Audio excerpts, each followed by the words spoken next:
میں جلدی سے اٹھ کر جانے لگی تو ابو نے مجھے روکا اور بولے، میں ایسے ہی تو نہیں کہتا تھا کہ تم اب جوان ہو گئی ہو۔ ابو نے پیار سے مجھے اٹھایا، بیڈ پر لے جا کر اور کمبل ڈال دیا اور خود بھی میرے ساتھ لیٹ گئے۔ مجھے بہت شرم آ رہی تھی، سوچ رہی تھی اب کیا کروں، لیکن تب تک ابو اپنا کام شروع کر چکے تھے۔ میں نے بار بار کہا، ابو میں آپ کی بیٹی ہوں، میری تو چھوٹی سی فیملی ہے، میری ماما اور ابو لکڑی کا کام کرتے ہیں، میں ان کے دکان بھی چلاتی ہوں، اسی لیے ہمارے گھر میں ہر چیز ہوتی ہے۔ میرا گھر گاؤں میں ہے، کہوں کہ ہر لڑکے کی میں دیوانی ہوں، کیونکہ میں بہت خوبصورت اور نازک لڑکی ہوں، مگر جتنی خوبصورت ہوں اتنی ہی معصوم بھی ہوں۔ رات کو اکیلے سونے میں مجھے ڈر لگتا ہے، اس لیے ماما کے ساتھ ان کے کمرے میں ہی سوتی ہوں۔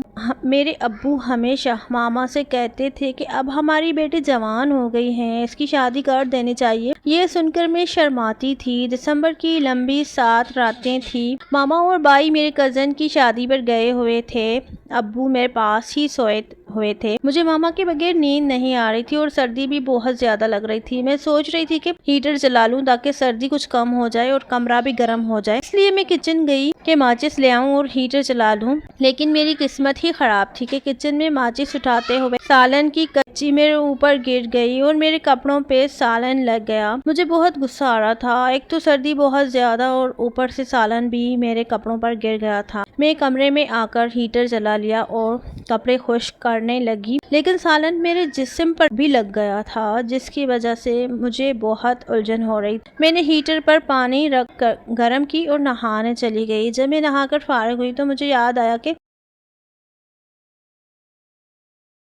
دوسرے کپڑے تو میں لانا ہی بھول گئی تھی۔ اب وہی سالن والے کپڑے دوبارہ نہیں پہنے جا سکتے تھے، اس لیے واش روم سے باہر آ گئی۔ تب تک کمرہ بھی گرم ہو چکا تھا اور مجھے نہانے کی ضرورت بھی کچھ خاص نہیں تھی۔ جیسے تندور پر ہاتھ رکھا تب مجھے پتہ چلا کہ میں نہا کر سیدھے ہیٹر کے پاس بیٹھ گئی، لیکن اب کیا فائدہ، میں جلدی سے اٹھ کر جانے لگی۔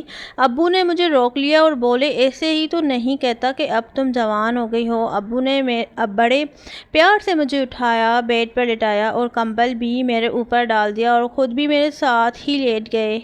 مجھے بہت شرم آ رہی تھی کہ اب میں کیا کروں، لیکن تب تک ابو نے اپنا کام شروع کر دیا۔ میں نے بہت کہا کہ ابو میں آپ کی بیٹی ہوں، ابھی میں شادی بھی نہیں ہوئی ہے، لیکن ابو میری ایک بھی بات نہیں سن رہے تھے اور مجھے کہہ رہے تھے کہ تم ایک بار کھیل لو، پھر کچھ سیکھ جاؤ گی کہ کیسے کھیلنا ہے۔ میں بھی ابو کے ساتھ کھیلنا شروع ہو گئی تھی اور پورے دل سے ابو کے ساتھ دینے لگی۔ ابو نے زور سے جھٹکا دیا تو خون نکلنے لگا۔ ابو بہت تیزی سے کھیل رہے تھے کیونکہ وہ پرانے کھلاڑی تھے، لیکن میں نے کبھی ایسا کھیل نہیں کھیلا تھا، اس لیے میں بہت زیادہ تھک گئی تھی۔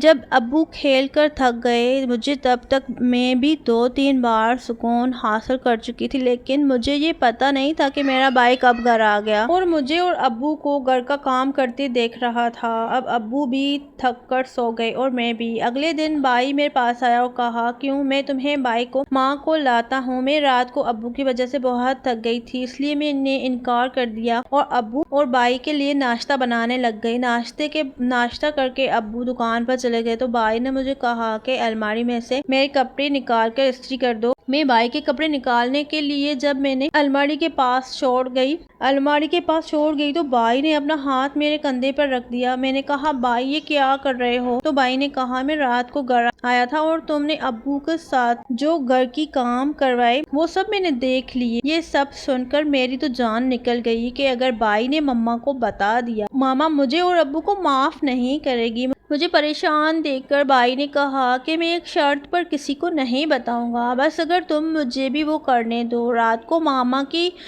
کے کمرے میں نہیں بلکہ میرے کمرے میں سونا۔ بھائی کی بات سن کے میں بہت زیادہ پریشان ہو گئی، لیکن میرے پاس بھائی کی بات ماننے کے علاوہ کوئی چارہ نہیں تھا۔ میں نے ابو کو سب کچھ بتا دیا اور پھر ہر رات بھائی اور ابو دونوں کچھ وقت کے لیے ساتھ ہو جاتے اور میرے ساتھ گھر کا کام کرتے۔ میں بھی خوش ہوں، وہ دونوں بھی خوش ہیں۔